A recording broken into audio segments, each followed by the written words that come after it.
கர்த்தருக்குள் மிகவும் பிரியமான தேவனுடைய பிள்ளைகளே, உங்கள் யாவருக்கும் உயிர்த்தெழுந்த ஆண்டவராகிய இயேசுவின் நாமத்திலே உங்களை நாங்கள் வாழ்த்துகிறோம். கர்த்தருடைய இரக்கமும் அன்பும் நம் அனைவரோடும் கூட இருப்பதாக. கடந்த நாளிலே பாடுபடுவதற்கு நம்முடைய மனதையும் இருதயத்தையும் ஏன் ஆயத்தப்படுத்த வேண்டும், கிறிஸ்துவின் சிந்தையில் மன தெளிவாயிருப்பது எப்படி என்ற ஒரு பகுதியை நாம் பேசினோம்.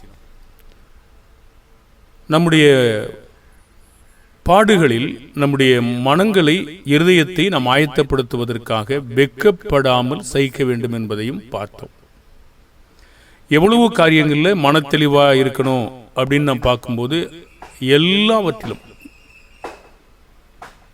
பாடுகள் நம் மத்தியில் வரும்போது நம்ம புதுமையாக திகைக்கக்கூடாது.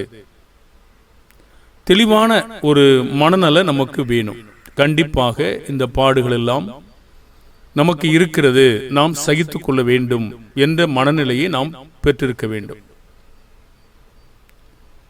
நாம் அப்படி பாடுபடும் போது வெற்றி பெறுவதற்காக நம்முடைய மனதை ஆயத்தப்படுத்தியிருந்தால் மட்டும்தான் எதிர்கொள்ளக்கூடிய சூழ்நிலையில் நம்ம சோர்ந்து போகாம நிச்சயமாக வெற்றி பெற முடியும். இல்லைன்னா சோர்வு வரும், கலக்கம் வரும், பாடுகளில் திகைப்பு கூட வரும். அப்படி வருகிற பொழுது நமக்கு எதிர்பாராத விதமாக நம்முடைய ஓட்டத்தை முடிக்க முடியாமலும் போகலாம், லக்கை அடைய முடியாமலும் போகலாம். நாம் எதிர்கொள்ள ஆயத்தமானா இதெல்லாம் நம்மளை பூர்ணமாக வளரச் செய்யும். நம்மை சோதித்து நம்முடைய இருதயங்களை புடமிடுகிற தேவன் நம்மை பரிபூர்ணத்திற்கு கொண்டு செல்ல அவர் வல்லவர் என்பதை நமக்கு உதவி செய்ய இயேசு கிறிஸ்து மூலமாய் உதவி செய்வார் என்பதை நம்பிக்கையோடு எதிர்கொள்ளணும். கடைசியில் நம்ம சொன்னோம், இந்த துன்பங்களும் பாடுகளும் அவமானங்களும் நம்மை வீழ்ந்து போக செய்யுமா? அந்த வீழ்ந்து போக அல்லது எரிச்சலாகக்கூடிய யோனா போன்ற சில இடங்களில் சோர்வாக இருக்கிற நேரங்களில் நம்ம எப்படி அதை நம்ம காத்துக்கொள்வது, இதை பற்றி தான் இன்று நம்ம பார்க்க போகிறோம். சில நேரங்களில் நமக்கு பாடுகளை எதிர்கொள்ளணும்னு தெரியும், ஆனால் அந்த சந்தர்ப்பங்களில் எப்படி நடந்து கொள்ளணும் அப்படிங்கிறது நமக்கு தெரியாமல் கூட இருக்கலாம். நிச்சயமாகவே இயேசுவானவர் தம்முடைய பாடுகளில் ஒவ்வொரு சந்தர்ப்பங்களிலும் பிதாவின் சித்தம் தவிர, பிதாவினிடத்தில் விண்ணப்பிப்பதை தவிர வேறொன்றையும் அவர் செய்ததில்லை. அவர் சுயமாய் ஒன்றும் செய்யவில்லை. அவர் பாவத்தை மேற்கொள்ள ஒவ்வொரு முறையும் பிதாவினிடத்திலே அவர் கேட்டிருக்கிறார். மாம்சத்தில் இருந்த நாட்களில் நாம் ஒவ்வொரு முறையும் இவ்வாறு கேட்டால் மட்டும்தான் நாம் வீழ்ந்து போகாமல் நம்மை பாதுகாக்க முடியும். நான் செய்து விடுவேன் என்று சொல்லும் பொழுது நிச்சயமாக நாம் ஜெயிப்பதற்கு போராடுகிறோம் தான். ஆனால் என்னுடைய பலத்திலே அது முடியுமா என்று கேட்டால், எனக்கு மேலாக ஒருவர் என்னை உதவி செய்கிறவர் இருக்கிறபடினாலே அவரிடத்தில் ஒத்தாசை பெறுவது என்பது மேன்மையாக இருக்கும் என்பதை நாம் மறந்து போகக்கூடாது. அப்படி செய்யும்போது அந்த கணம் அவருக்கே செல்லுகிறது. நமக்கு உதவி செய்ய வல்லவராகவும் அவர் இருக்கிறார். சரி, நம்மளுக்கு சில பாடுகளும் துன்பங்களும் நம்மை சிக்க செய்து, அதாவது அதற்குள்ளே அகப்படும்படியாக செய்துவிடும். அப்போ அகப்படும்படியாக செய்யும் பொழுது நாம் என்ன யோசிக்கிறோம்னு கேட்டீங்கன்னா, வசனத்தின் நிமித்தம் துன்பம் வரும். என்னது, தேவனுடைய வார்த்தை கேட்டால் ஆசீர்வாதம் தான் நான் நினைச்சேன், ஆனால் வசனத்தின் நிமித்தமா துன்பமா? மத்தேயு 13ஆம் அதிகாரம் 20-21 கற்பார் இடங்களில் விதைக்கப்பட்டவன் வசனத்தை கேட்டு உடனே அதை சந்தோஷத்தோடு ஏற்றுக்கொள்கிறவன் ஆகிலும் தனக்குள்ளே வேறில்லாதவனாய் கொஞ்ச காலம் நிலைத்திருப்பான். வசனத்தின் நிமித்தம் உபத்திரவமும் துன்பமும் உண்டான உடனே இடரல் அடைவான். அப்போ உடனே நீங்கள் நினைக்கலாம், வசனத்தை ஏற்றுக்கொள்ளாமே நான் அமைதியாக இருந்துக்கிறேன், அது மோசமான சூழ்நிலையை உருவாக்கும். வசனத்தை ஏற்றுக்கொள்ளாத சூழ்நிலை அவிசுவாசிகளே உள்ளடக்கும். அவிசுவாசிகள் இரண்டாம் மரணமாகிய அக்னியும் கந்தகம் என்ற கடலிலே பங்கடைவார்கள். கேட்கலாம், அநேக மக்கள் நாம் அப்படி இருக்கிறோம், வசனத்தை ஏற்றுக்கொள்ளாதவங்க நல்லது தானே செய்யலாம், ஆனால் அவர்கள் விசுவாசத்தின் பட்டியலில் இல்லை, அவிசுவாசிகள் பட்டியலில் இருக்கிறார்கள். தேவனுடைய பிள்ளைகள் என்ற பட்டியலில் இல்லை, அவர்கள் அந்நியராக இருக்கிறார்கள். பிதாவை கூப்பிடத்தக்கதான ஆவி அவர்களுக்கு இல்லை, ஏனென்றால் அவர்கள் புத்திரராய் இல்லை. இப்படி அநேக காரியங்களும் சொல்லிட்டு போக முடியும் இல்லையா? ஆகையினால இந்த உபத்திரவங்கள் வசனத்து நிமித்தம் வரும் பொழுது நாம் வரும் என்பதை எதிர்பார்க்கணும். நீங்களே எதிர்பார்த்து சிக்க வேண்டாம், அதுவா வரும். ஏன்னா சாத்தான் உங்களுடைய வளர்ச்சியை தடை செய்வான். எந்த விதத்திலாவது உங்களுக்கு இடையூறு உண்டாக்கவும், அதை வசனத்தை எடுத்து போடவும், அவமானப்படுத்தவும் அவன் திட்டமிடுகிறான். அதிலே பிதாவானவர் நமக்கு அனுமதி கொடுக்கிறார். அதிலே நம்ம பரிசுத்தமாய் பிரித்தெடுக்கப்பட, உலகத்திலிருந்து வேறுபட்டு பரிபூர்ணமாய் வாழ்வதற்கு வாய்ப்பை நமக்கு அளிக்கிறார். நாம் தெரிந்து கொண்டு நம்ம இடர்கள் அடையாமல் இருக்க நம்ம அவற்றை செபிக்கணும். கண்டிப்பாக விழுந்து போகணும் என்ற அவசியம் இல்லை, ஆனால் எச்சரிக்கையாக இருக்கணும். எபிரேயர் 3ஆம் அதிகாரம் 10-13 வரைக்கும், ஆதலால் நான் அந்த சந்ததியை அரோசித்து அவர்கள் எப்பொழுதும் வலிவி போகிற இருதயம் உள்ள ஜனம் என்றும் என்னுடைய வழிகளை அறியாதவர் என்று சொல்லி என்னுடைய இளைப்பாறுதலில் அவர்கள் பிரவேசிப்பதில்லை என்று என்னுடைய கோபத்திலே ஆணையிட்டேன் என்றார். அதனால எபிரேய கிறிஸ்தவர்களுக்கு என்ன சொல்றாரு? சகோதரரே, ஜீவனுள்ள தேவனை விட்டு விலகுவதற்கு ஏதுவான அவிசுவாசம் உள்ள பொல்லாத இருதயம் உங்களில் ஒருவனுக்குள்ள இராதபடி நீங்க என்ன செய்யுங்க? எச்சரிக்கையா இருங்க. ஏன்னா பாவம் நம்மளை வஞ்சித்திரும், அதனால கடினமாக்கிடும். அதனால ஒருவருக்கொருவர் தொடர்ந்து என்ன செய்யுங்க? புத்தி சொல்லுங்க. இப்போ பாடுகளும் துன்பங்களும் நம்ம வீழ்ந்து போய் சேர நேரத்தில் அதிகமான புத்திகளை நம்ம கேட்கணும். தேவனுடைய வார்த்தைகளை நம்ம சார்ந்திருக்கணும். அது நம்மளை பாதுகாக்கும். அந்த வார்த்தையின் மூலமாக தான் இயேசு கிறிஸ்துவானவர் நமக்கு உதவி செய்கிறார். ஆகையினால பாவம் நம்மளை வஞ்சிக்கும், பாவம் நம்முடைய இருதயத்தை கடினப்பட செய்யும், புத்தி நம்ம இதிலிருந்து விடுதலையாக்கும். அதனால புத்தி, தெளிவான புத்தி நமக்கு தேவைப்படுது. கலாத்தியர்கிட்ட ஒரு சமயம் எப்படி சொல்கிறாரு? புத்தி, கலாத்தியர் 3:1, புத்தி இல்லாத கலாத்தியரே, நீங்கள் சத்தியத்திற்கு கீழ்ப்படியாமல் போகத்தக்கதாக உங்களை மயக்கினவன் யாருன்னு கேட்கிறார். அப்படின்னா இப்படி மயக்கப்படவும் முடியும், வஞ்சனை பண்ணவும் முடியும், கடினமாக்கவும் முடியும், விலகவும் முடியும். ஆனால் எச்சரிக்கையாக இருந்தால் அதெல்லாம் நம்ம பாதுகாக்க முடியும். கலாத்தியர் 5, 7, 8, 9 நீங்கள் நன்றாய் ஓடினீர்களே, சத்தியத்திற்கு கீழ்ப்படியாமல் போக உங்களை தடை செய்தவன் யார்?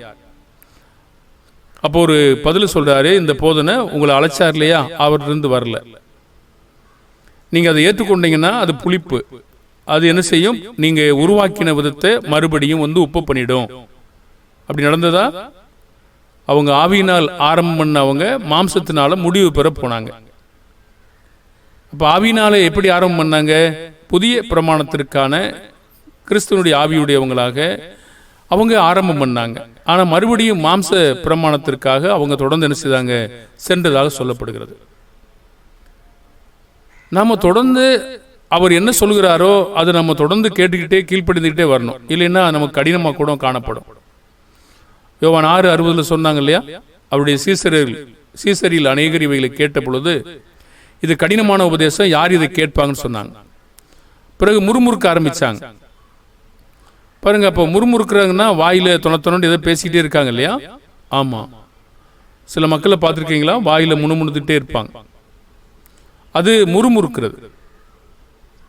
அது அவங்களுக்கு விரோதமான செய்கை, அது விரோதமான பேச்சு. அப்ப இருதயத்துக்குள்ள எவ்வளவு நிறைஞ்சிருந்தா அது இந்த சோற்றுப்பானை கொதிக்கிறத பார்த்துருக்கீங்களா? அதை நீ குறைச்சி வச்சா கூட தர தர தரத்தன்னு கேட்டுக்கிட்டே இருக்கு, பார்த்துருக்கீங்களா? பாருங்க, அப்படி உள்ளுக்குள்ள பொங்கிக்கிட்டு இருக்கிறதுனால தான் வாயில முணுமுணுண்டு வருது. பாருங்க, அவ்வளவு பெரிய உள்ள அந்த இருதயத்துல பொறுமல், அவரை குறித்தான எதிராக நிறைய காரியங்கள் இருக்கிறபடினாலே அது வெளியே வாயில வர்ற அளவுக்கு அது என்ன செய்து வருது. சில மக்கள் உள்ளுக்குள்ள அடக்கிடுவாங்க, சில மக்கள் வெளியே அதை சொல்லுவாங்க. அப்ப ரெண்டுமே ஒண்ணுதான், ஒரு வித்தியாசம் இல்லை. இது ஒன்று தெரியும், அது தெரியாது, அவ்வளவுதான். அப்ப இயேசு அவங்கள முறுமுறுக்கிறத கண்டுபிடிச்சிட்டாரு. அப்போ தேவனுடைய வார்த்தையை நம்ம எதிர்கொள்வதற்கு நம்முடைய மனங்களை ஆயத்தப்படுத்தா இருந்தோம்னா முறுமுறுக்கவும் ஆரம்பிச்சிருவோம். இப்போ யார் ஒருத்தருக்கும் இடர்கள் வரும், யார் ஒருத்தர் விழுந்து போக வாய்ப்பு இருக்கு, யார் ஒருத்தரும் எச்சரிக்கையா இல்லைன்னா வழி போகவும் வாய்ப்பு இருக்கு. ஆகையினால இது விதிவிலக்கு கிடையாது. சாத்தான் எப்பொழுதுமே யாரையும் கர்த்தருடைய பிள்ளைகளை வஞ்சிப்பதற்கு தீர்மானம் செய்கிறான். மத்தேயு 16ஆம் அதிகாரம் 23 பேதுருவை இயேசு திரும்பி பார்த்து, எனக்கு பின்னாக போ சாத்தானே, நீ எனக்கு இடரலா இருக்கிறாய், தேவனுக்கு ஏற்றவைகளை சிந்தியாமல் மனுஷனுக்கு ஏற்றவைகளை சிந்திக்கிறாய் என்று சொன்னார். அப்ப தேவனுக்கு ஏற்றவைகள் என்ன? அவர் பாடுபடணும், அவமானம் அடையணும், பிறகு அவர் மரிக்கணும், அவருடைய சித்தத்திற்கு அவர் கீழ்ப்படியணும். இதுதான் தேவனுக்கு ஏற்றது. அப்போ இந்த சிந்தனை அவருக்கு பேதுருவுக்கு இல்லை. சரி, அப்போ அவருக்கு இருக்கிறதுக்கு வாய்ப்பு இல்லை தான், ஏன்னா ஆரம்ப நிலை காரியங்களா இருக்காங்க இல்லையா. ஆனாலும் இயேசுவானவர் இப்போ மனுஷனுக்கு கேட்டது என்ன? பிதாவுடைய சித்தத்துக்கு எதிராக நின்று மரிக்காமல் இருப்பது, பாடுபடாமல் இருப்பது. ஆனால் இந்த சிந்தனை நல்லதல்ல. அது யாருடைய சிந்தனை? யாருடைய சிந்தனையை கொண்டு யார்கிட்ட போடுறாங்கன்னு இயேசு கண்டுபிடிச்சார். அப்போ அவர் சாத்தான் என்று அடையாளம் கண்டுபிடிச்சார். இப்படி நம்ம அடையாளம் கண்டுபிடிக்கிற பிள்ளைகளாக இருக்கணும். ஏதோ தற்செயலாக நடக்கிறது, இப்ப சொல்றோம் இல்லையா, எதேச்சையாக ஏதோ அது கர்த்தருடைய செயலில் ஏதோ நடந்துருச்சு அப்படின்னு நினைக்கிறோம் இல்லையா, அப்படித்தான் இருக்கும். ஆனா கர்த்தருடைய அனுமதி இல்லாம எது நடக்காது என்பதை நம்ம உறுதியா இருக்கணும். அப்ப எபிரேய கிறிஸ்தவர்களை இந்த நிலையில எப்படி உற்சாகப்படுத்தினாங்க, எப்படி அவங்க இந்த விழுந்து போகாம இருக்கிறதுக்காக அவங்க தவறான உணர்ந்து கொள்வதை புதுப்பிக்க என்ன பண்ணாங்க? எபிரேயர் 10:32-33. முந்தின நாட்களை நினைத்துக் கொள்ளுங்கள், நீங்கள் பிரகாசமாக்கப்பட்டிருந்த அந்த நாட்களில் உபத்திரவங்களாகிய மிகுந்த போராட்டங்களை சகித்தீர்களே என்று சொல்றார். அப்போ அதை முதலாவது உற்சாகப்படுத்துறார்.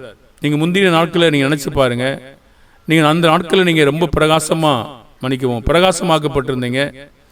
அந்த நாட்களில் உபத்திரவங்களாகிய மிகுந்த போராட்டத்தை நீங்க சகிச்சீங்க. அப்போ நிந்தனைகளாலும் உபத்திரவங்களாலும் நீங்க வேடிக்கையாக்கப்பட்டதும் இல்லாம அப்படி நடத்தப்பட்டவங்களுக்கு நீங்க பங்காளிகளாகவே இருந்தீங்க. நல்ல கருத்தா? மிக அருமையான கருத்து. அப்ப எபிரேய சகோதரர்கள் இப்படிப்பட்ட பயங்கரமான அபாயமான ஒரு சூழ்நிலையில அவர்கள் சந்தித்த பாடுகளினாலே மிகவும் அவங்க முடங்கி போட அளவுக்கு, தளர்ந்து போகிற அளவுக்கு அவங்க அதை கண்டு விலகிட்டாங்க. நன்றாதான் ஓடினாங்க, உபத்திரவங்களாகி மிகுந்த போராட்டத்தை கூட சகித்தாங்க. இப்பொழுது கர்த்தர் அவங்களை உற்சாகப்படுத்த முயற்சி செய்கிறார். என்ன சொல்றாருன்னா, உங்கள் தைரியத்தை நீங்க விட்டு விடாதுங்க. உங்களுக்கு வாக்குத்தத்தமான ஆசீர்வாதங்களை பெற்றுக்கொள்வதற்கு பொறுமை உங்களுக்கு அவசியம், வேண்டியதா இருக்கிறது.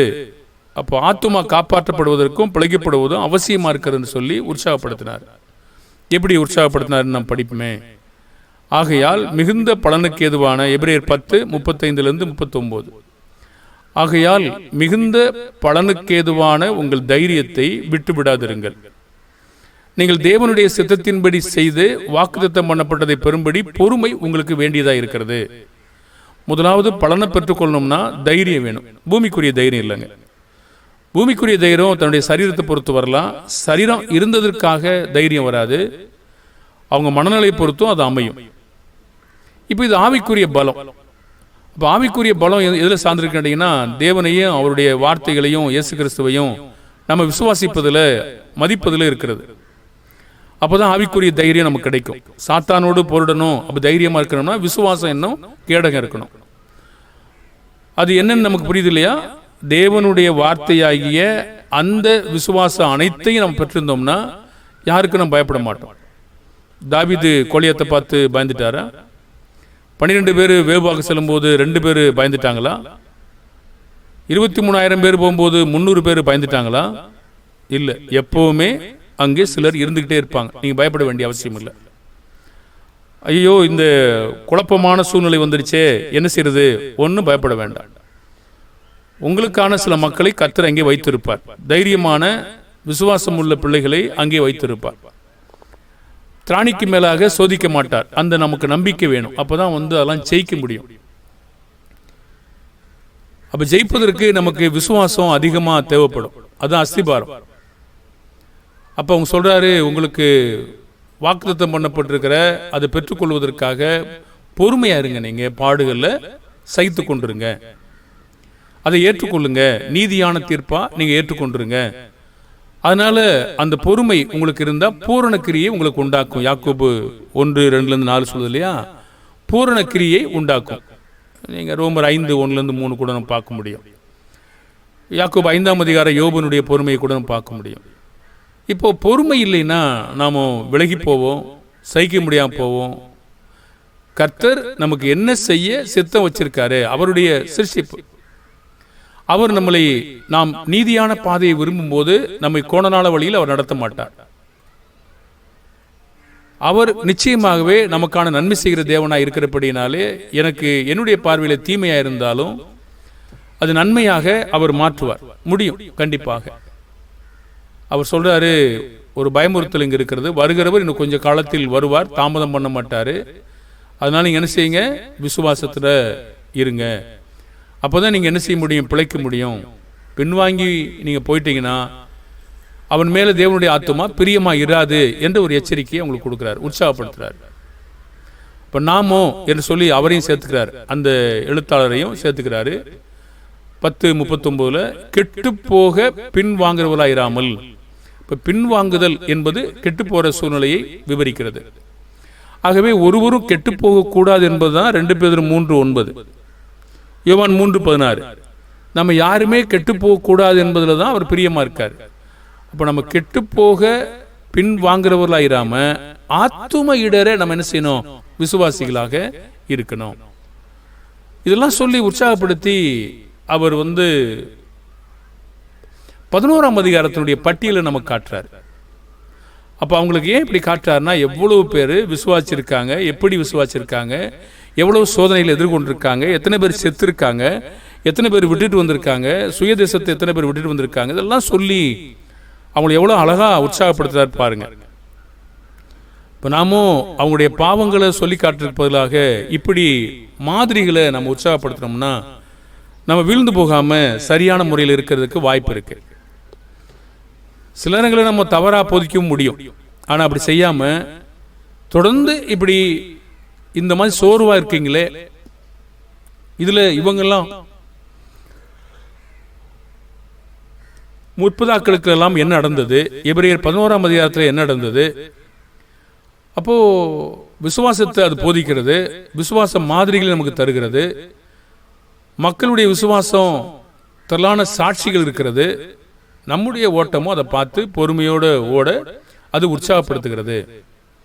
அவர் சகித்த சகிப்புத்தன்மையை பார்த்து, வெற்றியை பார்த்து நாமளும் துவண்டு போகாமல் இருப்பதற்கு அது நம்மை ஊக்கமளிக்கும். ஆகினால இந்த கிறிஸ்தவர்களுக்கு இது போன்ற உற்சாகப்படுத்தல் அவசியமாக இருந்தது. பாருங்க, நம்ம இதை எப்படி நம்ம மேற்கொள்வதான் நம்ம பார்த்துட்டு இருக்கிறோம். நம்மளுடைய மாதிரியை பார்க்கணும், செபிக்கணும், பொறுமையாக இருக்கணும், நாம் அடங்கி இருக்கணும், அவர் நமக்கு என்ன செய்கிறாங்கிறது காத்திருக்கணும். இதெல்லாம் தொடர்ந்து நம்ம செஞ்சிட்டே இருக்கணும். அதே 10 சொல்லிட்டு 12ஆம் அதிகாரம் 1ஆம் வசனத்தில் எபிரேயர்லையும் மேகம் போன்ற திரளான சாட்சிகள் இவ்வளவு நம்ம சூழ்ந்து கொண்டிருக்கு.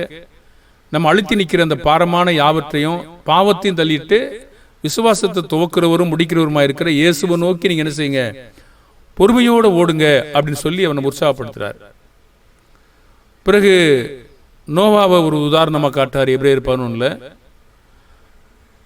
அப்போது எத்தனை துன்பங்கள் இருந்திருக்கும், எத்தனை பாடுகள் இருக்கும், எத்தனை அவமானங்கள் இருந்திருக்கும், எத்தனை பரியாசம் இருந்திருக்கும் நமக்கு தெரியாதுங்க.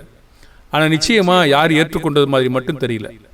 ஏன்னா மத்திய 24 சொல்றாரு, வாரிக்கொண்டு போகும் மட்டும் உணராதிருந்தார்கள் என்ற வார்த்தையை நம்ம அங்கே பார்க்குறோம். அப்படின்னா உணர்வில்லாத ஜனங்களிடத்திலே எவ்வளவு காலம் போதிச்சிருக்காரு. அப்போது நாம இதெல்லாம் அவங்க எப்படி வெற்றி பெற்றிருக்காங்க, அவ்வளவு ஜனங்கள் மத்தியிலையும் ஒருவராக இருந்து எவ்வளவு காரியங்களை அவங்க காப்பாற்றப்பட்டிருக்கிறாங்க, வெற்றி பெற்றிருக்காங்க பாருங்க. ஆகையினால ஒரே ஒரு காரியத்தை தெளிவாக வச்சுக்கொள்ளுங்க, நீங்க தேவனுடைய வார்த்தையை விசுவாசிக்கிறீங்கன்னா அது சரி என்றால் அதையே நம்பி தொடர்ந்து ஓடுங்கள். உங்களுடைய வீட்டாரோ அல்லது இனஜன பந்துக்களோ உங்களுக்கு போதித்தவங்களோ யாரு மாறுறாங்களோ நீங்க மாற அவசியம் கிடையாது. ஏன்னா நீங்க கொண்டிருக்கிற விசுவாசம் வேதாகம அடிப்படையில் சரி என்றால் அதையே தொடர்ந்து பின்பற்றி நீங்கள் ஓட ஆரம்பிங்கள். ஒருவேளை நீங்கள் உங்களை அற்பமாய் பார்க்கலாம், ஐயோ இத்தனை 1000 ஜனங்கள் லட்சக்கணக்கில் போயிட்டாங்க, நான் மட்டும் எப்படி உண்மையா இருக்க முடியும் நீங்க யோசிக்கலாம். பயப்படாதீங்க. தேவனுடைய வார்த்தை சரி என்றால் யோபுவை போல உறுதியாக இருங்கள். தேவனுடைய வார்த்தை சரி என்றால் நோபா தேவனுடைய பேசின வார்த்தைக்கு உறுதியாக அவர் இருக்கிறார். நிறைய இது மாதிரி காரியங்கள். அப்போது நம்முடைய தகப்பனாகிய விசுவாசின் தகப்பனாகிய ஆபிரகாம் எத்தனை பேர் பரியாசம் பண்ணாலும் தனக்கான காரியங்களை எபிரேயர் 11:18-19 அவர் கொடுத்து வாக்குத்தத்த ஈசாக்கிடத்தின் சந்ததி விளங்கும் என்று அவனோட சொல்லப்பட்டிருந்ததே. இப்படிப்பட்ட வாக்குத்தத்தங்களை பெற்றவன் மரித்தோரிலிருந்து எழுப்ப தேவன் வல்லவராய் இருக்கிறார் என்று எண்ணி தனக்கு ஒரே பேரானவரை பலியாக ஒப்பு கொடுத்தான். மரித்தோரிலிருந்து அவனை பாவனையாக திரும்பவும் பெற்றுக்கொண்டான். ஆபிரகாம் எபிரேயர் 11:18-19 இனத்தை தேசம் பரதேசியாக சஞ்சரித்தார். சொந்த குமாரன் பலியாக கொடுப்பதை சகித்து கொண்டார். குடும்பம் சிநேகிதங்க அன்பானவங்களை பிரிந்து வருவதை சகித்து கொண்டார். அழைக்கப்பட்டிருக்காரு. நாம் இங்கே யாருக்கும் உரியவர்கள் அல்லாமல் அல்லது நிலைத்திராமல் நாம் யாருக்காக வாழ வேண்டும், நாம் பரிவுடன் நேசிக்கும் ஒருவருக்காக தியாகம் செய்யணும் அப்படிங்கிற ஒரு குறிக்கோள் கொள்கை உடையவர்களாக வாழும் பொழுதுதான் வெற்றி பெறுவோம். அப்படி மாதிரிகள் நமக்கு நிறைய இருக்கிறது. அதை வரக்கூடிய காலங்களில் நாம் பார்ப்போம். இந்த மக்களிடத்திலே ஒரு உற்சாகத்தை அவர் கொடுக்கார். ஆகவே அடுத்து நம்ம அநேகர் இந்த காரியத்தில் அந்த எபிரேய கிறிஸ்தவங்களை உற்சாகப்படுத்துறது இன்னும் முடிவடையில் எப்படி உற்சாகப்படுத்துகிறாரு என்பதை இன்னும் நாம் வரும் பாடங்களில் கண்டுகொள்வோமாக. பிதாவாகிய தேவனுடைய தயவு உங்களுக்கு இருக்கட்டும். பிரியமானவர்களே, நாம் கர்த்தருக்குள்ளாக பலமாயிருந்து துன்பங்களும் பாடுகளும் நம்மை வழிவிலக செய்யலாம், வீழ்ந்து போக செய்ய அபாயத்துக்கு போகலாம், இடறச் செய்யலாம், வலிவி போக செய்யலாம். இதெல்லாம் நம்ம பார்த்து வசனத்தை ஏற்றுக்கொண்டு துன்பங்களை சகித்துக் கொள்வதற்காக செபிக்க வேண்டும், மன தெளிவாக இருக்க வேண்டும். நாம் அவருடைய சித்தத்தை செய்கிற பிள்ளைகளாக இருக்க வேண்டும். அவர் சொல்லுவதை நம்ப வேண்டும். நிந்தனைகளுக்கு உபத்திரங்களுக்கு நாம் பங்காளிகளாக இருக்க வேண்டும். தொடர்ந்து நம்ம இடத்துல பாவத்தோடு போராடி வெற்றி பெறுகிற பிள்ளைகளாக, வெற்றி பெற்ற மாதிரிகளை நாம் பார்க்கிற பிள்ளைகளாக, என்னாலும் பாவத்தை ஜெயிக்க முடியும், என்னாலும் வெற்றி பெற முடியும் என்ற மகா பெரிய மேன்மையான நம்பிக்கையோடு ஓட கர்த்தர் நமக்கு உதவி செய்வார். ஜெபிப்போமா. பரலோக பிதாவே, என் ஆண்டவர் இயேசு கிறிஸ்து மூலமாய் கொடுக்கப்பட்ட அனைத்து சத்தியங்களுக்காகவும் அடிச்சுவடுகளுக்காகவும் நன்றி. நாங்கள் பாவத்தை மேற்கொள்ள முடியும், பாவத்தோடு போராடி வெற்றி பெற முடியும் என்ற நம்பிக்கையை எங்களுக்கு அளித்திருக்கிறீர். எபிரேய கிறிஸ்தவர்கள் விலகி போற சூழ்நிலையில் வந்த பொழுது அவர்களை உற்சாகப்படுத்தி கொண்டிருக்கிறீர். பிதாவை கலாத்தியர்களை உற்சாகப்படுத்துகிறீர். பிதாவை நாங்களும் எங்களுடைய வாழ்க்கையிலே நிற்கிறோம் என்று சொல்லுகிற பொழுது விழாதபடி ஜாக்கிரதையா இருக்க உதவி செய்யுங்க. இயேசு ஒவ்வொரு முறையும் பாவம் செய்ய வாய்ப்பு வந்தபோது எப்படி போராடி வெற்றி பெற்றாரோ, அவருடைய வார்த்தையை மட்டும் சார்ந்து பிதாவிடத்தில் ஒத்தாசை கேட்டாரோ, நாங்களும் தகுதி அப்படி பெற எங்களுக்கு உதவி செய்யும். அப்போஸ்தலனாகிய பவுல் தன்னுடைய பாவம் இருக்கிற பொழுது போராடி கொண்டிருந்தார். ஜீவனுடைய ஆவியினுடைய பிரமாணம் அவரை விடுதலை ஆக்கிற்று. ஆகவே நாங்களும் அவைகளால் விடுதலை பெறுவதற்காக உங்களுடைய தயவை நாங்கள் தேட எங்களுக்கு உதவி செய்யுங்க. கேட்கிற அனைவரையும் ஆசீர்வதிங்க. இயேசுவின் நாமத்தில் செபிக்கிறோம் நல்ல பிதாவே, ஆமென். வாழ்த்துக்கள் அன்பான தேவனுடைய பிள்ளைகளே.